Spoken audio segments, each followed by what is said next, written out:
9 वचन।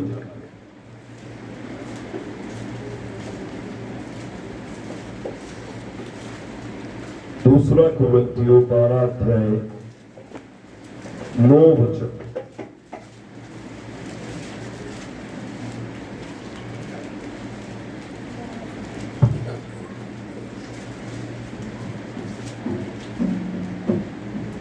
दूसरा कुरिन्थियों 12 अध्याय 9 वचन। पर उसने मुझसे कहा, मेरा अनुग्रह तेरे लिए बहुत है, क्योंकि मेरी सामर्थ निर्बलताओं में सिद्ध होती है। इसलिए मैं बड़े आनंद से अपनी निर्बलताओं पर घमंड करूंगा कि मसीह की सामर्थ मुझ पर छाया करती रहे। आमीन।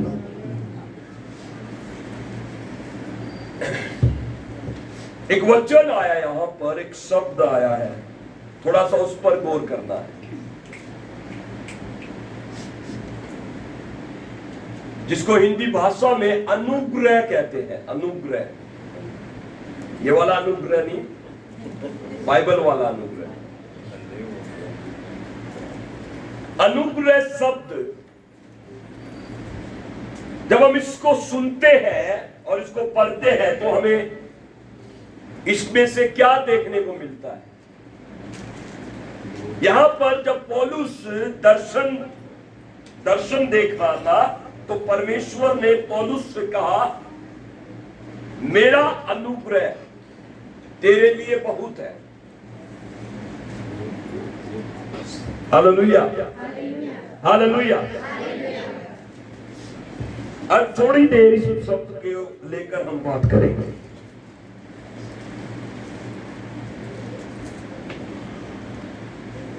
पूरी मसीही जिंदगी अगर हम ध्यान दें, पूरी मसीही जिंदगी अनुग्रह के द्वारा मनुष्य जाति को दी गई है।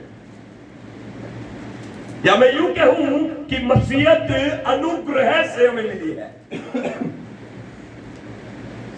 इसलिए मैं चाहता हूं कि आप इस अनुग्रह को, इस परमेश्वर के डिवाइन गिफ्ट को हम आज समझने पाए। अनुग्रह शब्द यीशु मसीह के आने से पहले नहीं था। इस शब्द की शुरुआत यीशु मसीह के आने के बाद हुई।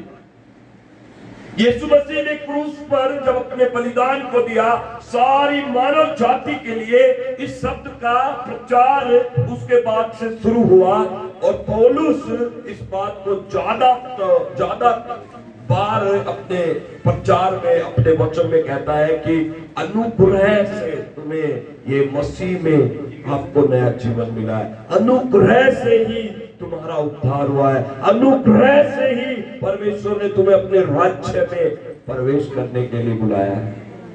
Praise the Lord, hallelujah. अनुग्रह, जोर से बोले अनुग्रह। ठीक है, कभी भी अब इस बात पर मत सोचना, इस बात पर अपने आप को पफ मत करना, घमंड मत करना कि मैं आज जो हूं मैं अपनी वजह से हूं। मैं आत्मिकता में भी बात कर रहा हूं। अगर आप वचन को दूसरों से बेहतर जानते हैं और समझते हैं तो आप ये मत समझना कि ये मैंने अपने वजह से, अपनी ताकत से हासिल किया। ये प्रभु ने आपको अनुग्रह से दिया है। इतना बड़ा प्रेरित पौलुस प्रेरित क्या कह रहा है? जो भी कुछ हूं मैं परमेश्वर के अनुग्रह से, परमेश्वर के अनुग्रह से हूं। और हम उस अनुग्रह से कभी वंचित नहीं रहने चाहिए। हमें डिपेंड होना सीखना है कि मैं अपने जीवन में, मसीहत में अनुग्रह पर डिपेंड हो जाऊं, फेवर ऑफ गॉड पर डिपेंड हो जाऊं। क्योंकि जब हम इस बात को सोचेंगे, समझेंगे, मैं बता देना चाहता हूं हम हर एक बात में सफल हो जाएंगे।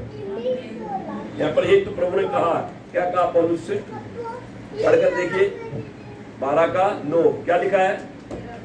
मेरा, जोर से बोले, अनुग्रह तेरे लिए तेरे लिए बहुत है। हम डिपेंड होना सीखे परमेश्वर की ग्रेस के ऊपर, परमेश्वर के फेवर के ऊपर, क्योंकि जिन जिन परिस्थितियों में, जिन जिन हालातों में हम निराश हुए हैं, असफल हुए हैं और शर्मिंदा हुए हैं, लेकिन जब हम परमेश्वर के अनुग्रह को स्मरण करके उस पर डिपेंड होना सीखेंगे, आप वहां पर फिर से सफल होंगे, आजाद होंगे, विजयी होंगे यीशु मसीह के नाम में। Praise the Lord. हर एक बात जो मेरे लिए असंभव है, परमेश्वर के अनुग्रह के नीचे आने से, परमेश्वर के अनुग्रह को प्राप्त करने से वो बात मेरे लिए संभव होना शुरू हो जाएगी। Praise the Lord. हालेलुया। अनुग्रह की जो आवश्यकता है वो मसीहत में बहुत जरूरी है। कितने लोग चाहते हैं कि परमेश्वर का अनुग्रह मेरे ऊपर हो? आमीन। इवन दाऊद भजन संहिता में बार बार बोलता है, परमेश्वर मुझ पर, हे परमेश्वर मुझ पर, हे परमेश्वर मुझ पर, हे परमेश्वर मुझ पर।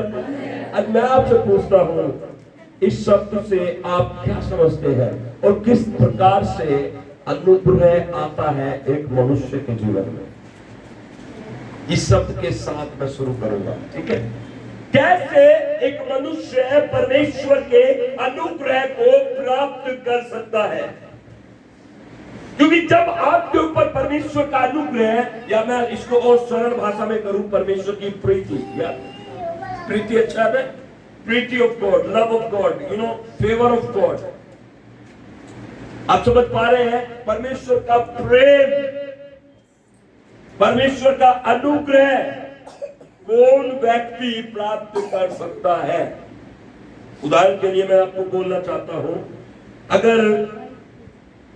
अगर मेरे लिए ये बच्चा, क्या नाम है बेटा तेरा? खड़ा हो। Simon? Samuel, okay, prophet Samuel. अगर मेरे लिए ये बच्चा सैमुअल कुछ काम करता है और मेरे साथ रहता है, मेरे कहने को मानता है, तो आप बताइए, क्या मैं इसके साथ भलाई नहीं करूंगा? मैं इसके साथ भलाई करूंगा, या सुनो? और इसको जो भी काम मैं करने के लिए देता हूं, ये वही कामों को अपनी पूरी खराई और ईमानदारी से करता है। और कई बार मैंने इसको इन बातों के बीच में परखा है कि इसका ईमान, इसकी खराई कितनी है, और ये पास हुआ है उन चीजों में। तो मेरा दिल इससे क्या करेगा? प्रीति करेगा, यस और नो? मेरा मन इससे प्रीति करेगा और मेरा दिल इसके लिए खुलेगा, और जब भी कभी ये मुझसे कुछ भी मांगेगा तो मैं इसको क्या है? दूंगा। अब दूसरे शब्दों में इस बात को मैं प्रभु के साथ जोड़कर बोलना चाहता हूं। जब हम प्रभु के साथ चलेंगे, जब हम प्रभु के वचन को मानेंगे, जब हम परमेश्वर की आज्ञाओं को मानेंगे, तो मैं बता देना चाहता हूं, परमेश्वर का फेवर, परमेश्वर का ग्रेस, परमेश्वर का अनुग्रह भी तुम पर आएगा। सुन रहे मेरी बात को? परमेश्वर का ग्रेस आएगा, परमेश्वर का अनुग्रह, परमेश्वर का अनुग्रह, परमेश्वर का अनुग्रह, परमेश्वर का अनुग्रह। तो ये कैसे आता है? जब हम परमेश्वर के साथ ज्यादा समय बिताएंगे और परमेश्वर के वचनों को अपने जीवन में शामिल करेंगे। परमेश्वर कहता है, यूहन्ना 15 में क्या लिखा है? यूहन्ना 15 में क्या लिखा है? पढ़िए। सच्ची दाखलता मैं हूँ, मेरा पिता किसान है, जो डाली मुझ में।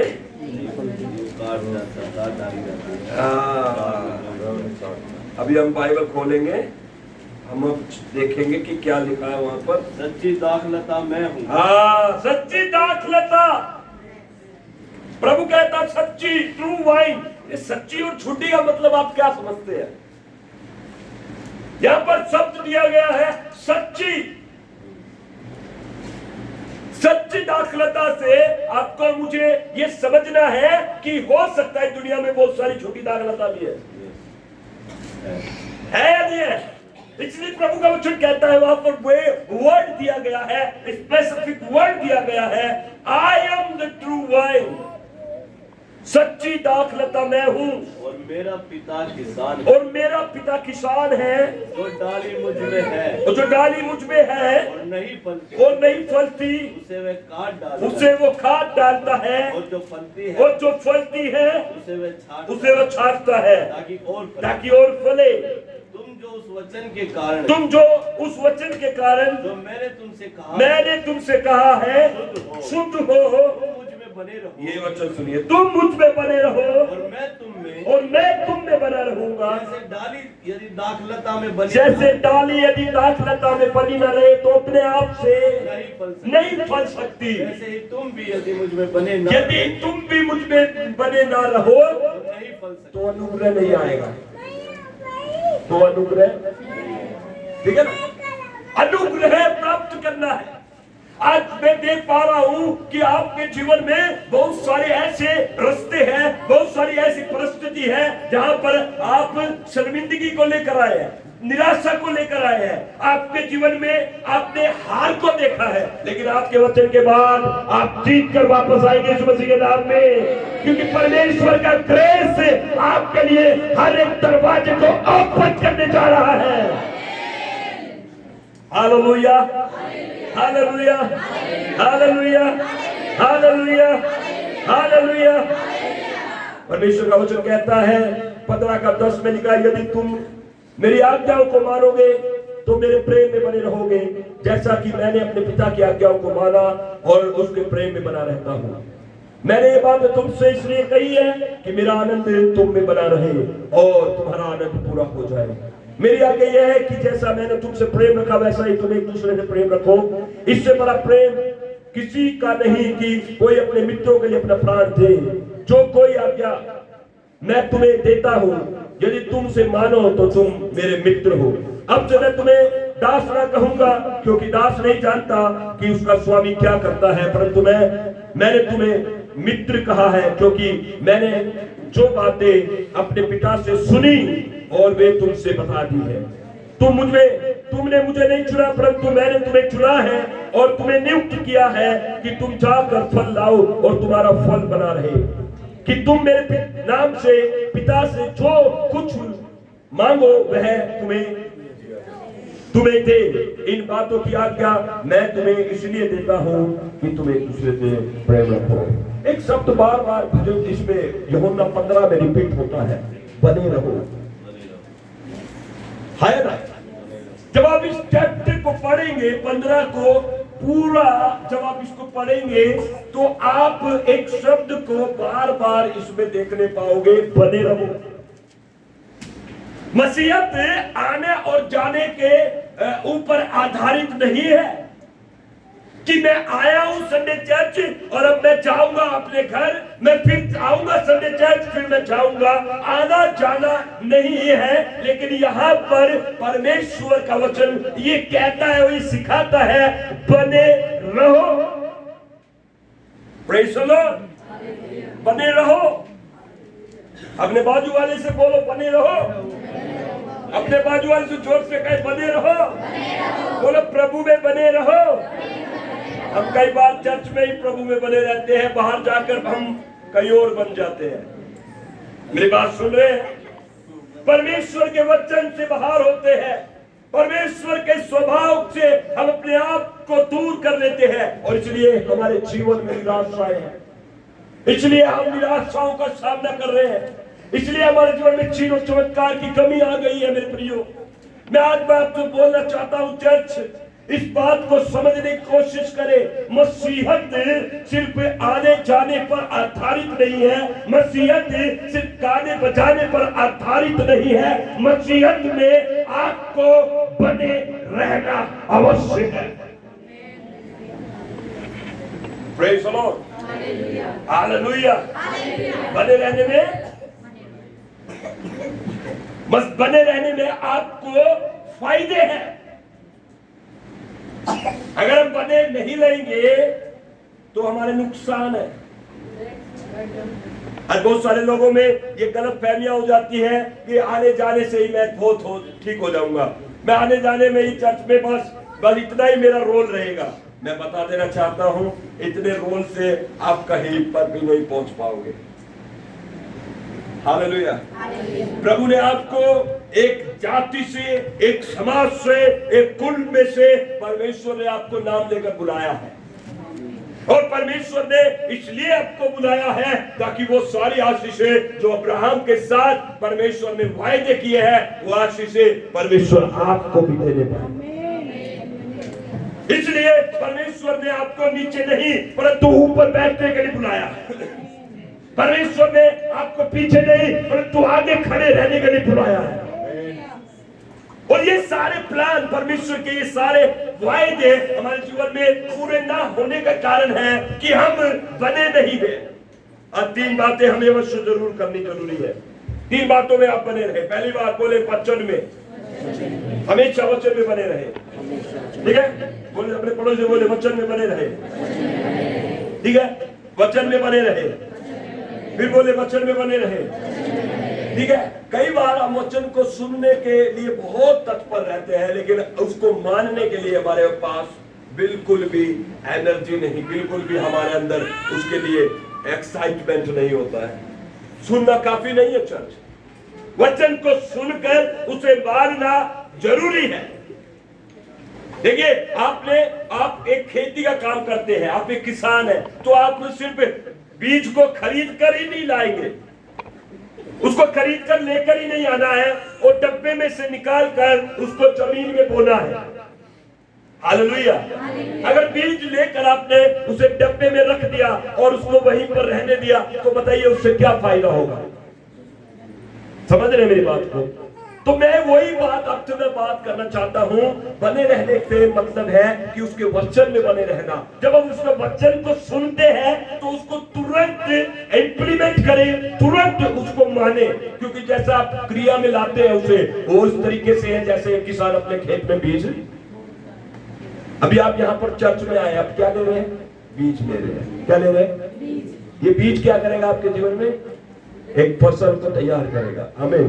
ठीक है, आप सब यहाँ से एक बीज लेकर जाएंगे, एक सीड लेकर जाएंगे, और वो क्या होगा? वो आपको अपनी जीवन क्रिया में बोना है, वो आपको दिनचर्या की बातों में बोना है, वो आपके उठने बैठने के समय आपको याद रखना है, और आपको ध्यान रखना है कि मैं परमेश्वर के वचन से बाहर होकर कुछ ना करूं।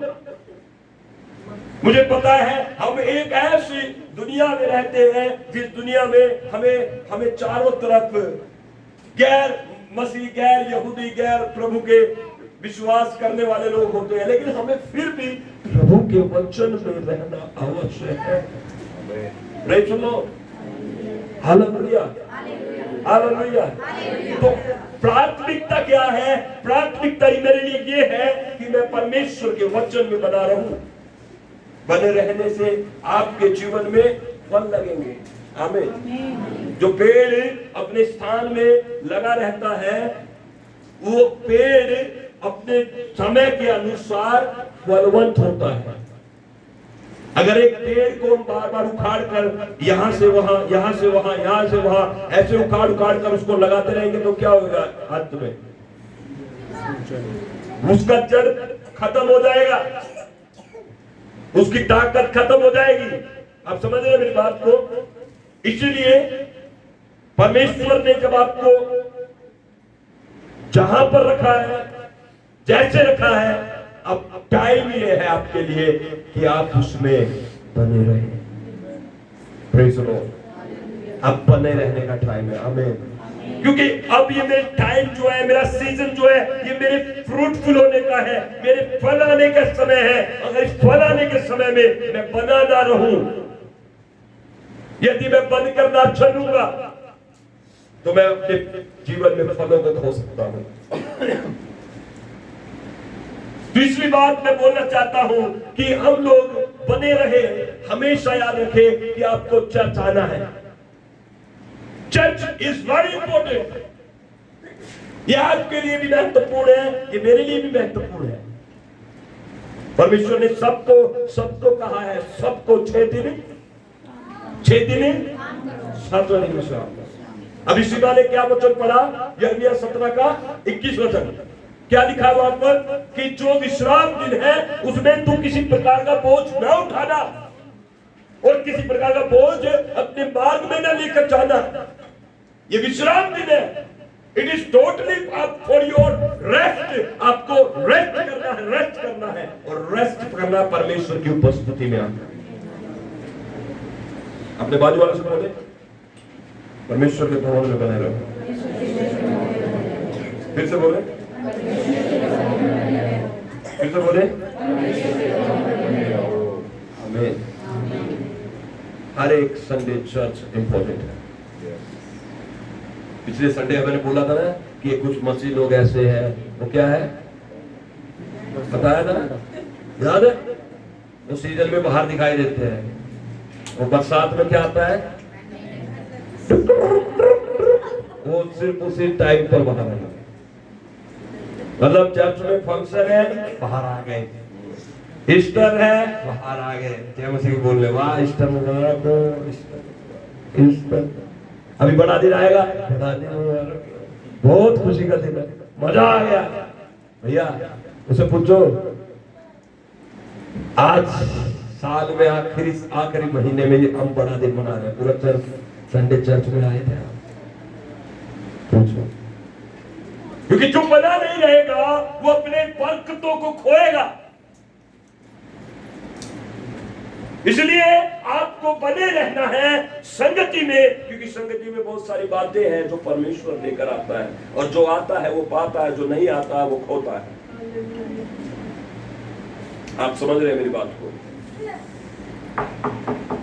बोलो कलीसिया में बने रहे, ठीक है ना? कलीसिया के अंदर एक फायदा है बने रहने का, पता क्यों? कई चीजें आपको प्रार्थना करने की पड़ेगी। कलीसिया में आने से ही आपके ऊपर ग्रेस का काम होना शुरू होगा। कई चीजों के लिए आपको मांगना नहीं पड़ेगा।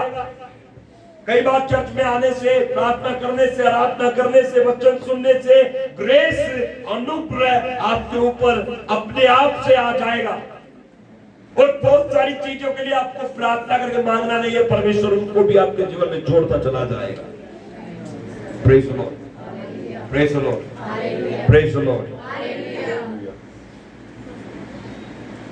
बोलो बने रहने में ही फायदा है, उछल कूद करना नहीं, ठीक है ना? उछल कूद करने से कुछ फायदा नहीं होने वाला, बने रहो। रिमेन, इंग्लिश में लिखा ना रिमेन, रिमेन लिखा, अबाइड, अबाइड इन मी, इंग्लिश में लिखा मुझ में बने रहो, अबाइड इन मी। तो तीन बातें आज हम सीख रहे हैं। पहली बात, हम परमेश्वर के वचन में बने रहे। दूसरी बात, हम कलीसिया में लगातार बने रहे। हर एक संडे प्रेयर हमारे लिए इंपॉर्टेंट है। आमीन। तीसरी बात कि आप अपनी कमाई का 10वां हिस्सा देने में बने रहे, ईमानदार। क्योंकि जब बजट ये यूहन्ना 15 हम पढ़ते हैं तो उसमें फलों का जिक्र होता है। फल, तुम मुझ में बने रहोगे तो फलोगे, तुम मुझ में बने रहोगे तो फलोगे, तुम मुझ में बने रहोगे तो फलोगे। तुम अपनी कमाई का टाइप 10वां हिस्सा कभी भी उसको नजरअंदाज ना करें, चाहे ये छोटा है चाहे बड़ा। परमेश्वर हर्ष से देने वाले लोगों से प्रसन्न होता है। आमीन। तो इसलिए याद रखिए, बातें हमारे लिए इंपॉर्टेंट है। एक छोटी सी घटना के ऊपर आपका ध्यान लेकर जाता हूं। प्रेरितों के काम 9वां अध्याय और उसका हम प्रेरितों के काम 9 अध्याय हम उसका 36 से पढ़ेंगे, 36 से।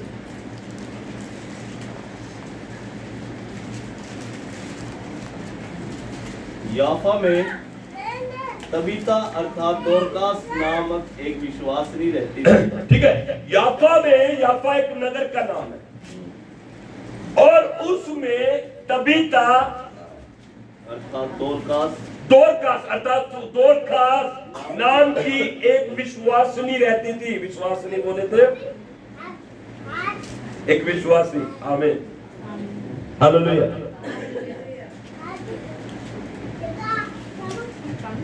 याफा में तबीता दोरकास नामक एक विश्वासिनी रहती थी। हाँ जी, वह बहुत से भले भले काम और दान दिया करती थी। वो बहुत से भले भले काम और दान दिया करती थी।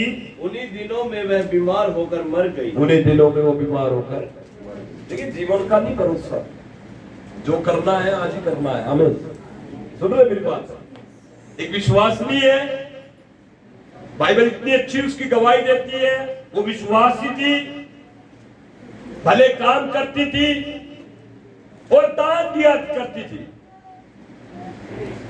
और लिखा है उन्हीं दिनों में, मतलब इन सारे कामों को, अच्छे अच्छे कामों को करते ही समय उन्हीं दिनों में वो बहुत बीमार होकर क्या हो गया, ऐसा ही लिखा है।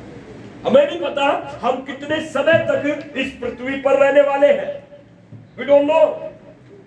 दो बातें मनुष्य को नहीं पता, उसका जन्म कब होगा और उसका मरण वो कब इस पृथ्वी को छोड़कर।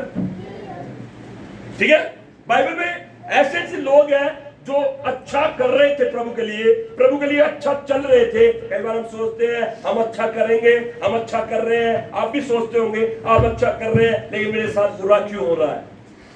ये आपके साथ नहीं है, ये बाइबल में भी लिखा है।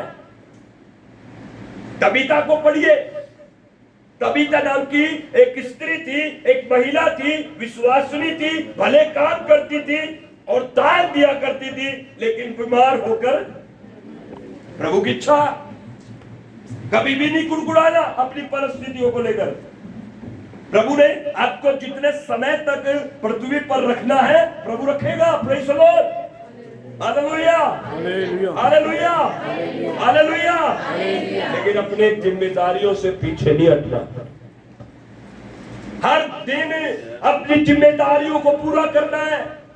तबीता के जीवन से हम सीखते हैं, वो बीमार होकर मर गई, लेकिन अपने आखिरी सांस तक वो प्रभु के पीछे चलती रही, प्रभु के बताए हुए रास्तों पर खड़ी रही, भले कामों को करती रही, दान देती रही। और बाइबल बताती है लास्ट सी डाइड, वो मर गई। सुन रहे मेरी बात? वो मर गई और उन्होंने नहला कर उसे अटारी पर रख दिया। मरने के बाद वहां के स्त्रियों ने उसे नहलाकर अटारी पर रख दिया, इसलिए कि लूदा याफा के निकट था। चेलों ने यह सुनकर कि पतरस वहां है, तो मनुष्य भेजकर विनती की, हमारे पास आने में देर ना कर। हेलो,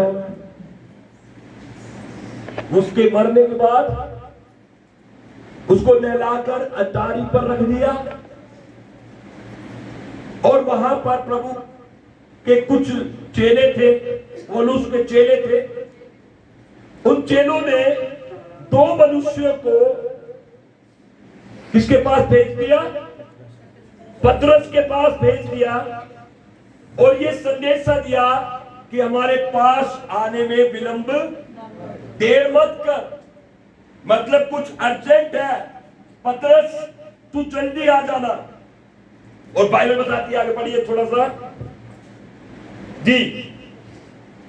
तब पतरस उठकर उनके साथ हो लिया। हाँ, स्त्री कहां पर रखी है? कौन से? नहीं, कौन से नगर में है? याफा में। और जो पतरस है वो कहां है? हैं? बाइबल पढ़ रहे हैं आप या आपका ध्यान कहीं और है? याफा के निकट लूदा। ठीक है, तो पतरस लूदा है और ये याफा और लूदा ज्यादा डिस्टेंस नहीं है, इसलिए उन्होंने, चेलों ने क्या किया, दो मनुष्यों को संदेश भेज दिया कि पतरस को जल्दी लेकर आओ। इसका संस्कार करने से पहले हमारे सीनियर पास्टर को बुलाओ, इसका संस्कार होने से पहले। ठीक है, और पतरस उठकर उनके साथ हो लिया। हाँ जी। वो जब वहां पहुंचा और जब पतरस यहां पर आया तो वे उसे उस अटारी पर ले गए। और वह उसे पतरस को उस अटारी पर लेकर गए। सब विधवाएं रोती हुई सारी विधवाएं वहां पर क्या कर रही थी? तबीता के लिए। सब विधवाएं तबीता के लिए क्या कर रही थी? रो रही थी। और पतरस के सामने, हाँ जी, खड़ी होकर रो रही थी। हाँ, और उसके पास आ खड़ी हुई। हाँ, और जो कुर्ते और कपड़े दोरकास ने उसके साथ रहते हुए बनाए थे, मतलब जो कपड़े, जो कुर्ते, अब वो मर गई तबीता मर गई, लेकिन अब वहां पर वो स्त्रियां पतरस को क्या दिखा रही है? वे कुर्ते, मतलब सिलाई करना जानती थी, वो कुर्ते बनाकर रखे उसने ढेर सारे। और पतरस ने पूछा ये किस लिए बनाए? उसने ये कुर्ते इसलिए बनाए थे, अभी हमने उसके बारे में पढ़ा ना, वो दान दिया करती थी। उसने इसलिए बनाए थे कि जो वस्त्रहीन लोग हैं, जो कपड़े नहीं है जिनके पास, वो उनका जाकर दान दे दे। उसका जीवन एक विश्वासी जीवन था। हालेलुया। उसके जीवन में एक दान देने की काम, आत्मा काम करती थी। और वह पतरस को वो कुर्ते दिखाने लगी। ये देख पतरस, ये कुर्ते बनाए इसने, लेकिन क्या पता था कि आज के दिन ये मृत्यु हो जाएगी। सुन रहे मेरी बात को? आप एक विश्वासी जीवन जीने से कभी पीछे ना हटे, चाहे कोई भी हालात और परिस्थिति आपके सामने क्यों ना आए। परमेश्वर उसको आपके लिए, आपके सामने से एक रास्ता बनाएगा।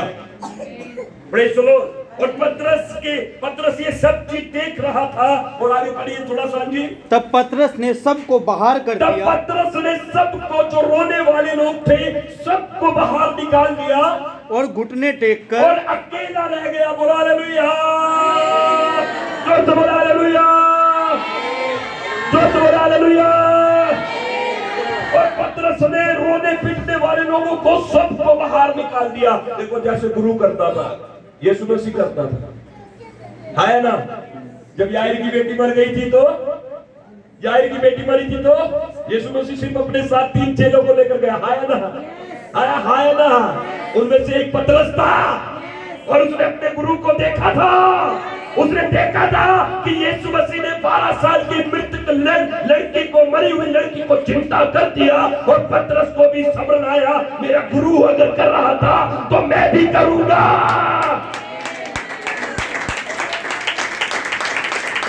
हालेलुया। जो गुरु करता था आज वो पतरस करेगा। और पतरस ने क्या किया?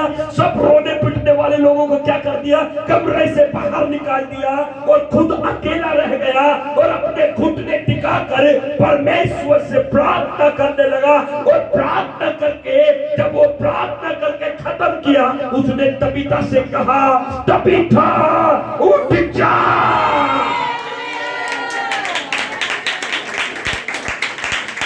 हालेलुया, हालेलुया, जोर से बोला हालेलुया, जोर से बोला हालेलुया। तब पतरस ने उससे कहा, तबीता उठ। आगे लिखा है, थोड़ा सा साइलेंट हो गया, थोड़ा गैप देकर लिखा हुआ है, तब उसने अपनी आंखें खोल दी। हालेलुया। तब उसने अपनी आंखें खोल दी। और क्या लिखा आगे? पढ़िए। और पतरस को देखकर उठ बैठ गई। हालेलुया। क्या आप देख पा रहे हैं परमेश्वर कितना भला है? क्या आप देख पा रहे हैं परमेश्वर कितना दयालु है? क्या आप देख पा रहे हैं परमेश्वर किसी की भलाइयों को कभी नहीं भूलता? एक स्त्री विश्वासी थी, एक स्त्री दान दिया करती थी, एक स्त्री भले काम करती थी, वस्त्रहीन लोगों को कपड़े पहनाती थी, परमेश्वर पर विश्वास रखती थी। और जब उसके जीवन में दुख आया, बीमारी होकर वो मर गई, तो उसने कैसे परमेश्वर ने उसके कामों को स्मरण किया, कैसे परमेश्वर ने उसकी गवाही को स्मरण किया, कैसे उसके जीवन को परमेश्वर ने याद किया, और परमेश्वर ने तब उसे याद किया और मरी हुई भी जिंदा हो गई। चर्च आप मैं बता देना चाहता हूं, आपके काम व्यर्थ नहीं जाने वाले यीशु मसीह के नाम में। आपने जो परमेश्वर के लिए किया है उसका रिजल्ट आपके घर में आए यीशु मसीह के नाम में। आमीन ऊंचा कहे चर्च, आमीन ऊंचा कहे चर्च। आज के दिन आपके बंधन टूट रहे भाई यीशु मसीह के नाम में। आज के दिन जो भी मूर्त परिस्थितियां है जीवित हो जाए यीशु मसीह के नाम में। Hallelujah, hallelujah. कोई तो जोर से ताली बजाए प्रभु के लिए। Hallelujah, hallelujah. तबीता उठ, जोर से कहे तबीता, जोर से कहे तबीता उठ। आज वो सारी बातें उठ जाएगी जिन चीजों से आप हार चुके यीशु मसीह के सामर्थ्य नाम में। जिन चमत्कारों का आप इंतजार कर रहे हैं आज वो आपके पास आएंगे यीशु मसीह के नाम में। जो बात आपके कान सुनने के लिए तरस गए आज आप वो सुनने पाओगे यीशु मसीह के नाम में। आमीन ऊंचा कहे चर्च, आमीन ऊंचा कहे चर्च।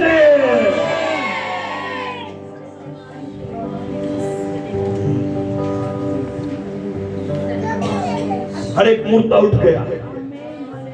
हालेलुया, हर एक मूर्ता उठ गया।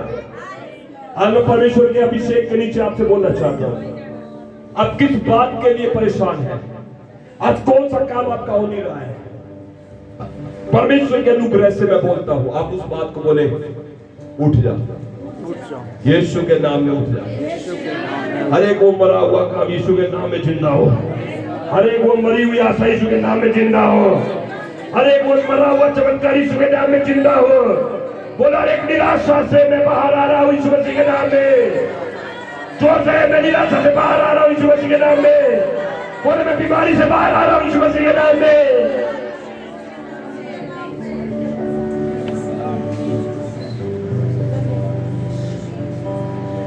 आए हैं हम तेरे चरणों में, लेकर हम स्तुति। सब जन हाथों को उठाकर बोले आए हैं हम तेरे चरणों में, लेकर हम स्तुति। फिर से मिलकर दिल की गहराई से आए हैं तेरे चरणों में, लेकर हम स्तुति। Hallelujah, hallelujah, hallelujah, hallelujah. बोले बहुत अच्छे, वेरी गुड, हालेलुया।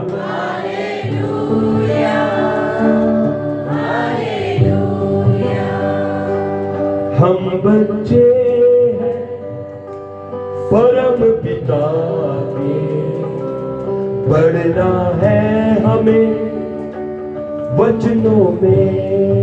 बोले हम बच्चे, वेरी गुड, परम पिता के, बढ़ना है हमें वचनों में। फिर से बोले हम बच्चे हैं, हम बच्चे। यस लॉर्ड,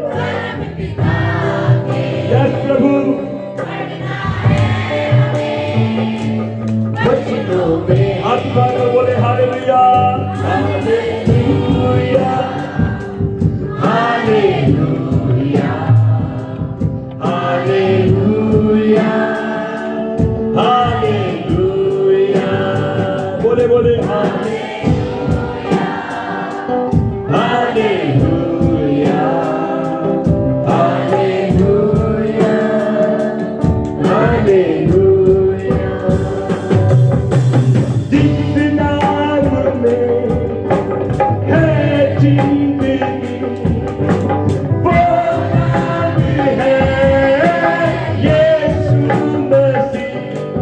जिस नाम में है बंदगी, है बंदगी, वो नाम है यीशु मसीह।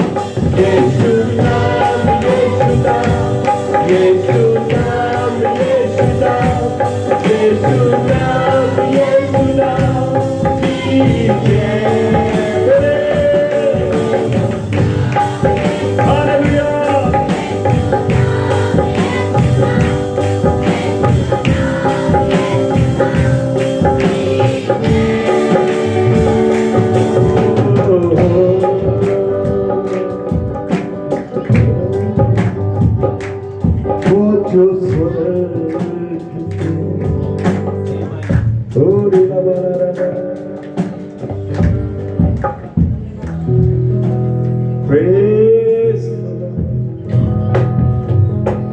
बोले परमेश्वर प्रार्थना की हालत में रहे।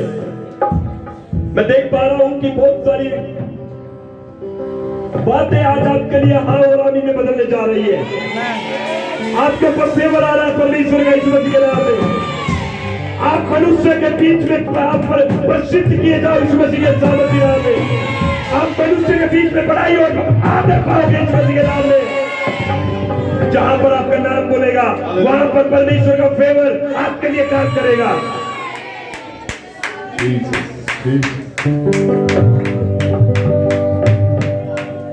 पवित्र आत्मा, सब जन अंदर आ जा, सब जन खड़े हो जाओ।